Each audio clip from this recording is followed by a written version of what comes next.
নমস্কার। কবি অন্নদা শঙ্কর রায়ের কবিতা ব্যঙ্গমা ব্যঙ্গমী। ব্যঙ্গমী সুজালো ব্যঙ্গমাকে, গাছতলে শুয়ে আছে মানুষ তাকে। মনে হয় কোনো রাজপুত্র হবে, তেপান্তরের মাঠ পেরোবে কবে। ব্যঙ্গমা বলল ব্যঙ্গমীকে, সামনে বিপদ যদি দায় ওদিকে। দস্যুর দল হাতে আসবে তেরে, একটি নিমেষে নেয় প্রান্তি কেড়ে।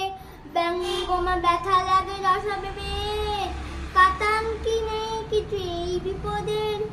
একটি উপায় আছে যদি সে ঘোড়ায়, পক্ষী রাদের মতো আকাশে ওড়ায়।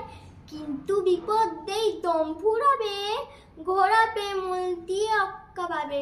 ব্যঙ্গমা বলো বলো কি হবে উপায়, মনটা আমার কেন করে আয় আয়।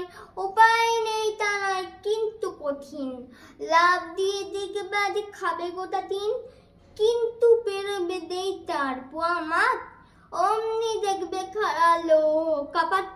তাহলে কেমন করে দাবে ওধারে, কপাট কি খুলবে না কোনো প্রকারেই।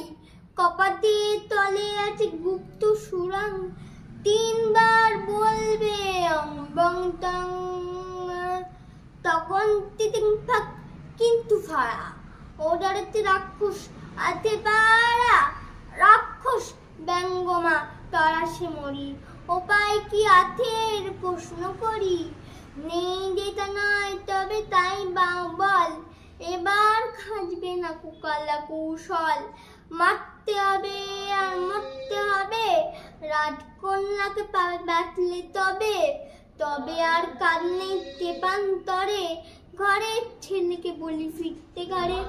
Cook cook cook cook Kuru Kuru cook, ঘরে ফিরে দাঁড়ে রাজপুত্র। নমস্কার। আমার আবৃত্তিটা যদি তোমাদের ভালো লাগে, please like, subscribe and comment করো।